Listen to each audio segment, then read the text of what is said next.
Valga decir que, aunque no lo voy a cubrir el día de hoy, una de las cosas que suceden simultáneamente mientras vamos a hablar de esta parte de la historia de la iglesia en Europa, sobre todo, la parte de Europa, es también al mismo tiempo cuando la fe, y también de una manera no muy romántica, llega a América.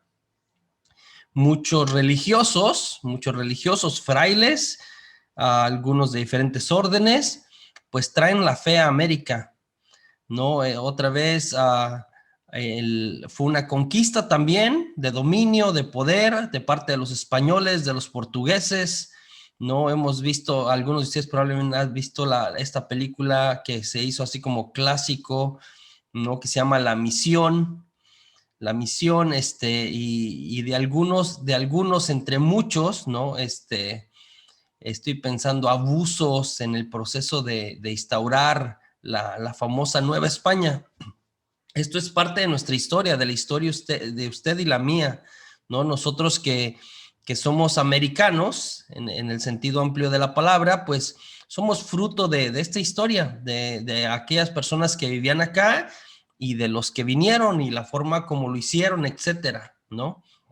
La fe cristiana la tenemos porque pues ellos trajeron la fe cristiana con nosotros, ¿no? Algunos frailes de una manera muy digna, de una manera muy santa, pero algunos otros y sobre todo algunas autoridades políticas enviadas por los, uh, por los dos reinos encargados de la conquista, de una manera muy brutal, ¿sí? Muy inhumana también. Entonces, no lo voy a mencionar durante nuestra clase, pero simultáneamente está pasando esto mientras cuento lo que está pasando en Europa, que hizo que el cristianismo cambiara totalmente el cristianismo de Occidente, ¿sí? El cristianismo de Occidente. El día de ayer, hablábamos de la Edad Media, la etapa de la Edad Media. Fuimos del año más o menos, estoy pensando, 500, 600 después de Cristo, ¿no? Al año más o menos 1300 promedio, 800 años recorrimos ayer, ¿no? Por supuesto que no hablamos de todos los eventos, hay muchas cosas históricas, hay muchas más cosas, incluso en el proceso también de la fe y eventos, personajes, santos, muchas otras cosas que no mencioné, ¿no? Hay varios santos que surgen en este tiempo, pero hablé como que de aquellos que impactaron el proceso de la vida de la historia humana y de la historia de la iglesia como tal. Entonces empecé hablando del último padre de los latinos, ¿sí? El último, le recuerdo que le llamaban al antiguo entonces los padres apostólicos, los padres apologistas, los padres griegos, los padres latinos, dependiendo de qué parte eran. Y eran estos pensadores, esta gente que estaba haciendo teología y haciendo cosas interesantes en el desarrollo de la vida de la fe, los primeros 6 siglos. Y el último de los padres latinos es considerado el Papa Gregorio, ¿sí? Que fue llamado Gregorio Magno, San Gregorio Magno, ¿sí? Que hizo varias cosas interesantes. Yo mencioné que él era parte del servicio público en Roma, trabajó para la ciudad, entonces conocía de estas cosas, se jubiló y después fue que entró a la vida religiosa y terminó siendo papa. Entonces cuando es papa como que atiende las dos cosas, ¿no? En su tiempo la política y la religión se mezclaron debido a las condiciones de su tiempo y debido también al rol personal de él, ¿no? Hizo varias reformas dentro de la estructura de la iglesia, Gregorio Magno, y fue el primero en utilizar el título, yo le mencioné, el siervo de los siervos de Dios, servum servorum, ¿no? Que es el siervo, que es la famosa SS que se ponen los papas, algunos papas se la ponen, ¿no? SS no quiere decir su santidad, quiere decir servum servorum, el siervo de los siervos. A propósito de que otros papas, o también el patriarca de Constantinopla se puso un título así, y más siglos más adelante vendrán también con este tipo de pomposidades y de cosas así los siguientes papas, pero él dijo como que, espéreme, no, nosotros somos siervos de los siervos de Dios, muy parecido a algunos gestos que está haciendo el Papa Francisco. Estoy pensando, ahora que ordenó a estos últimos 13 cardenales, les dijo así como que, vea, es cierto, son los príncipes de la iglesia, pero acuérdese que si se está haciendo cardenal es una responsabilidad más delante de Dios y del pueblo. Es una oportunidad de servicio más que un título nobiliario que otra vez a través de los siglos se ha tomado de esa manera. Entonces, Gregorio Magno dijo que hizo un lado los títulos, yo creo que también porque venía y esto es importante, me parece que la gente que a veces ya viene con una cierta carrera y ya ha experimentado esto, pues supo como que sobrellevar esto muy bien y asumir un rol muy claro cuando fue papa. Hablamos también de Carlomagno, el día de ayer, Carlomagno, ¿no? Considerado como el último emperador de Europa, ¿sí? Después ya cada quien ganará por su lado, cada reino se irá formando, ¿no? Francia, los alemanes, ¿no? La parte acá de España, o sea, irá formando poco a poco, pero en estos siglos del siglo VII, siglo VIII, por ahí, ¿sí? Carlomagno es considerado como el último emperador de Europa, ¿no? Y yo le mencioné en este tiempo, entre el siglo VI y el siglo VII, surge el Islam. Surge la cuestión de, otra vez, Mahoma y todo el desarrollo del Islam como una religión. Crece, ya existía, no nace. También quiero decir eso porque ayer, o sea, puede sonar como que, aparecieron de repente. No, ellos existían desde, es una religión milenarista, pero no había crecido, eran unas pequeñas tribus, no refugiadas en el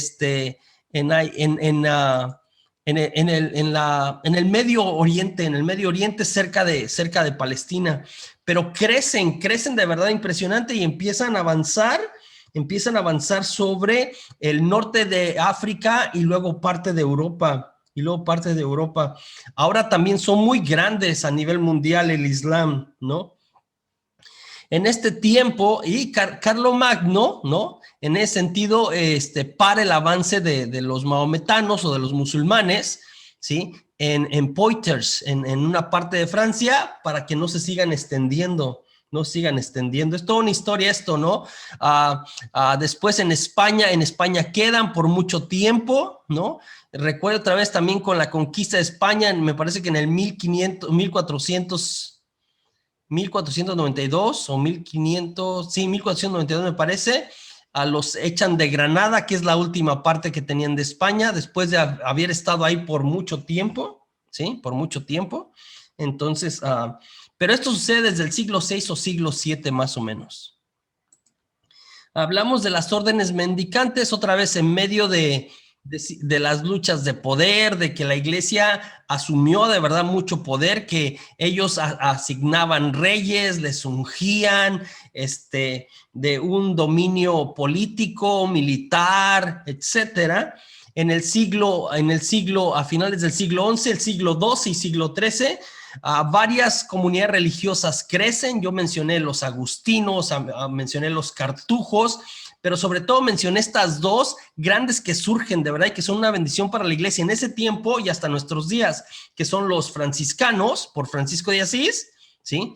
Que de hecho, no nos metimos mucho, pero a Francisco, ¿no? Dios se le presenta, se le revela y le dice, renueva mi iglesia, ¿no? Mi iglesia como se perdió, renuévala, ¿no? Y Francisco piensa que se refiere a la iglesia que se está cayendo, al templito que, ¿no? Y él se pone a trabajar así como que no. Y de verdad que fue una gran bendición en esos siglos. Hasta el día de hoy los franciscanos lo son. Los otros son los dominicos, por Santo Domingo de Guzmán, ¿no? La orden de predicadores. Estas dos, las órdenes mendicantes, porque vivían de lo que les daba el pueblo.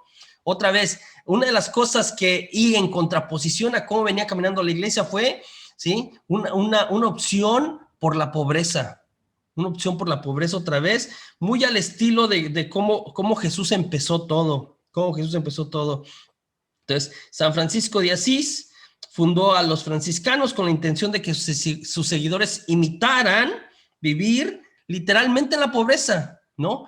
Él se desposa con la pobreza, ¿no? Le llama hermana pobreza, ¿no? Hermana pobreza. Y Santo Domingo fundó la orden de predicadores, los dominicos, que su carisma es la predicación, el estudio y la oración personal.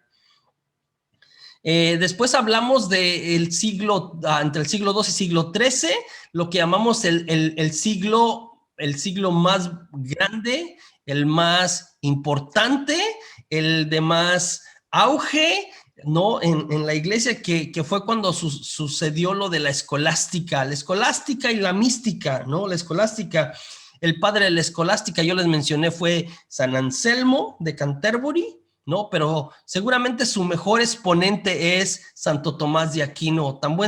San Buenaventura también fue parte de esta corriente, y era como un avance en la teología impresionante. En este tiempo se empiezan a fundar mayoría de las universidades nacen de la iglesia católica, ¿no? Hacia el final, en la iglesia media baja, ¿no? La iglesia vuelve a caer en cosas escandalosas, vuelve a caer en cosas no muy románticas, más bien en situaciones de escándalo. Entonces, eso es importante. Déjenme, no sé si están saliendo todos ahí, pero de escándalo. Entonces, sucede lo que yo le platiqué, que se llama el cautiverio de Babilonia, ¿sí? Así le llamaron. Y es que nombraron un papa, y aquí empezó todo el lío, ¿eh? Aquí empezó todo el lío. Nombraron un papa, ¿sí? Los franceses, ¿no? Y los franceses, porque había una cierta confrontación entre Roma y Francia, de alguna manera, y entonces en el 1305 los franceses, cuando se nombra este nuevo papa francés, se lo llevan a Francia, ¿no? Fue elegido sumo pontífice y tomó el nombre de Clemente V. A Clemente V se lo llevan a Francia y decide quedarse en Aviñón, Francia, ¿sí? Por las presiones políticas de su país, deja Roma y se va a Aviñón. Y la situación que se vivía, ¿no? En Italia, decide no estar en Roma. Entonces, en Roma también había ciertos relajos ahí, políticos, sociales. Entonces, Clemente V decide quedarse en Aviñón. Este cautiverio, este tiempo del Papa en Aviñón dura 70 años. Yo le recuerdo, el exilio de Babilonia, lo estudiamos en Historia de la Salvación, dura 70 años, ¿sí? También del año, otra vez, 587 antes de Cristo, ¿no? En tiempos de Nabucodonosor, rey de Babilonia, ¿no? Hasta que Ciro, rey de Persia, sube al reinado y les deja libres otra vez. Entonces, 70 años, por eso también a este tiempo le llaman así, y le llaman porque son 70 años, pero también le llaman, y que el 70 es un número simbólico, también le llaman así porque, si usted recuerda, otra vez Babilonia, ¿sí? Nabucodonosor se lleva a los sacerdotes, se lleva a la gente importante del pueblo para que no se reorganicen, se los lleva, ¿sí? Deportados a Babilonia. Entonces, algo parecido sucede ahí, algo parecido. Entonces, dura 70 años el cautiverio, ¿no? Más o menos. Y en este cautiverio, ¿no? Los obispos de Roma llegaron a vivir y a residir en Aviñón, en Francia. Entonces, fue Clemente V y ahí fueron surgiendo otros, ¿no? Pero todos vivían en Aviñón, en Francia, y no en la sede de Pedro, que esto empezó a hacer mucho ruido otra vez, ¿no? O sea, otra vez, ayer al final hablábamos de la cuestión del celibato, y es cuando las cosas cambian, otra vez tendemos a ser más tradicionalistas, y no es bueno ni malo. A mí me parece, de hecho, que es bueno, pero cuando las cosas cambian, ¿no? Hay un libro que se llama por ahí, ¿Quién se robó mi queso? Nosotros estamos acostumbrados al status quo, generalmente. Los cambios al ser humano no le vienen fácil, le vienen bien a veces, pero no le vienen fácil. Esta es una realidad de todos, de todos. Todos los cambios nos causan crisis. Cambios en la edad, cambios en el trabajo, cambios en una cosa, nos causan de alguna manera crisis. Entonces, esto de que el papado se fue a Aviñón, a Francia, causó cierta crisis, cierta incomodidad con la cuestión de la sede de Pedro, ¿sí? Este cautiverio, estos 70 años de que estuviera en Aviñón y no en Roma, terminó gracias a dos santas, yo lo comenté el día de ayer, Santa Catalina de Siena, muy famosa, ¿sí? Y Santa Brígida de Suecia, que junto con otras personas reunieron como suficientes simpatizantes y con sus cartas, exhortaciones, hicieron todo un movimiento, lograron convencer al Papa en turno, otra vez ya Clemente, no era Clemente V, era Gregorio IX, para que regresara a Roma. Gregorio IX, yo les comenté ayer, regresa a Roma. Gregorio IX regresa a Roma, ¿sí? Pero se encuentra con una Roma resentida. Entonces, a Gregorio IX le tocó pagar los platos rotos de todos. Los romanos empezaron a hacer manifestaciones, cosas raras, están enojados por lo que había pasado por 70 años. Y entonces, la gente estaba enojada y se lo hizo saber, ¿no? Lo rechazó, pasó, nada más vivió un año. Después de su regreso al año murió. Pero entonces sucedió lo que se llama el cisma de Occidente. Muere y le sucede,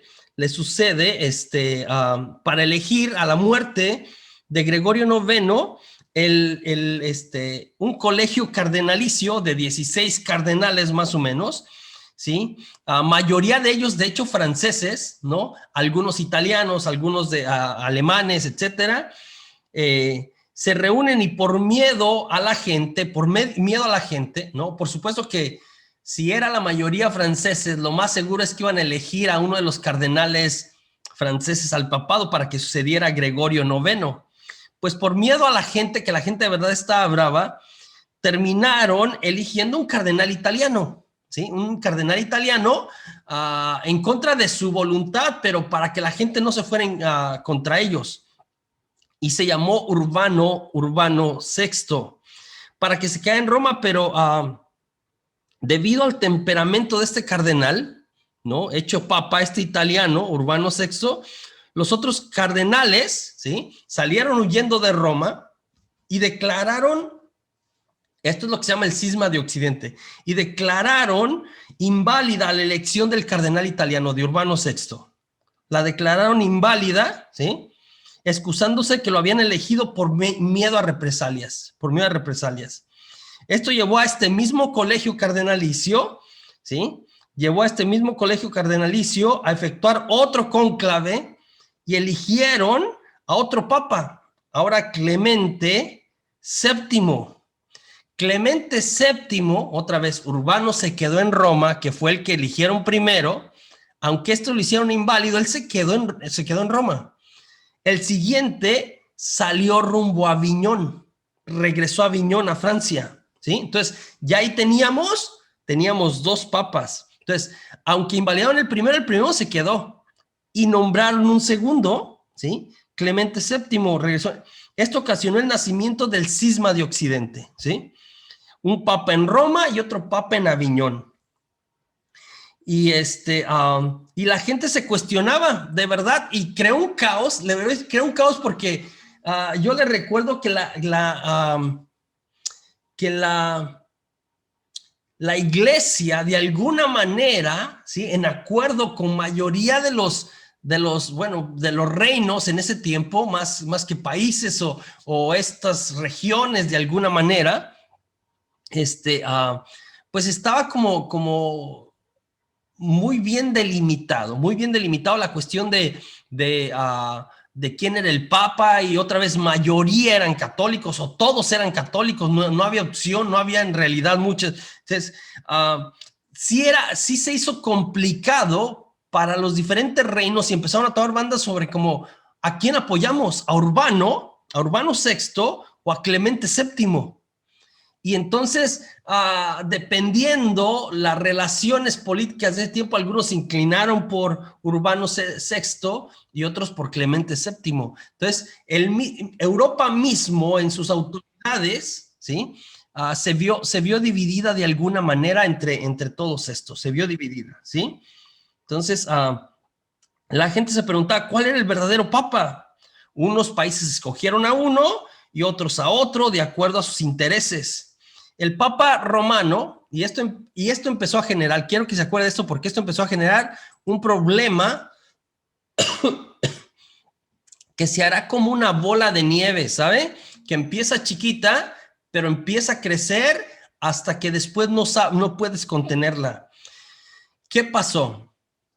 Mayoría de los cardenales de ese tiempo, cuando se hace el cisma, cuando tenemos dos, Urbano VI en Roma y Clemente VII en Aviñón, mayoría de los cardenales y obispos pues se van a Aviñón porque le tienen miedo a Urbano VI, ¿sí? Entonces, el papado, había dos papas entonces, ¿no? El papado en Roma de Urbano empieza a sufrir mucho porque la estructura que hacía funcionar a la iglesia en todos los sentidos, incluyendo en la económica, se fue a Aviñón. La iglesia en Aviñón entonces estaba bien, seguía todo, o sea, cómo funcionaba, cómo servían a la gente, a los diferentes reinos o países que están aliados con ellos, y seguía entrando de alguna manera la forma de sustento para el papado de Aviñón, económicamente hablando. Pero no pasó así con el papado que se quedó en Roma, ¿sí? En Roma empezaron a tener problemas porque muchos se fueron. Entonces Urbano, déjeme ahora aquí. Entonces Urbano VI, ¿sí? Urbano VI, se quedó sin estructura burocrática, dado que la mayoría se había mudado a Aviñón, se vio forzado a vivir, ¿sí? Ojo, y aquí empieza otro problema, ¿sí? Abre una cajita de Pandora, decimos a veces. Se vio forzado a vivir de la venta de indulgencias, de oficios y de tierra. Tanto el papado que estaba en Roma, y estoy hablando de estos dos de manera concreta, pero después sus sucesores, pelearon uno contra otro y el otro contra el uno, ¿sí? Ninguno derrotó al otro ni tumbó al otro, pero estuvieron peleando así por bastante tiempo, ¿sí? Ojalá. ¿Quién explicó? Surgió un tercer grupo, entonces, vea, para estar mala cosa es como, ya tenemos dos papas y la gente está confundida, ¿sí? Y los dos, cada quien dice y proclama que es el legítimo, uno en Roma y uno en Aviñón. Surgió un tercer grupo, y de ese voy a hablar el día de hoy, con más calma, que se llaman los conciliaristas, Y esto era un grupo de obispos, ¿sí? Que dijeron que se necesita un cuerpo clerical, ¿sí? De obispos que esté por encima del papa. Por este lío en el que se ha metido, se necesita alguien como que ponga orden, y qué mejor un grupo asociado de obispos que esté por encima. Porque si el papa es malo, el papa toma malas decisiones o nos pasa lo que nos está pasando ahorita, hay alguien que puede destituir y poner a alguien más, ¿no? Y eso se llamaron los conciliaristas, un tercer grupo, ¿sí? Los conciliaristas. Y estos se reunieron en Pisa, en Italia, en el 1408, ¿sí? En el 1408. Y acordaron ahí en Pisa, este grupo de obispos, un tercer grupo, otra vez es un tercer grupo. Tenemos ya el grupo de los que están con el de Roma y el grupo de los que están con el de Aviñón. Surge un tercer grupo, los conciliaristas. Acordaron en destituir a ambos papas y eligieron a otro papa, ¿sí? Acordaron, vamos a instituir otros y vamos a elegir uno nuevo y nos vamos a sacar con eso. El problema es que ni los otros, ¿sí? Cesaron, y ahora teníamos un tercer papa, Alejandro V. Teníamos a Alejandro V, contendiendo por la lealtad de los fieles, y además el grupo conciliarista de alguna manera reclamando autoridad sobre los tres, el que nombraron y los otros dos. O sea, qué pozole ni qué nada. Se había hecho un relajo terrible. A esto se le llama el cisma de Occidente. El cisma de Occidente, ¿sí?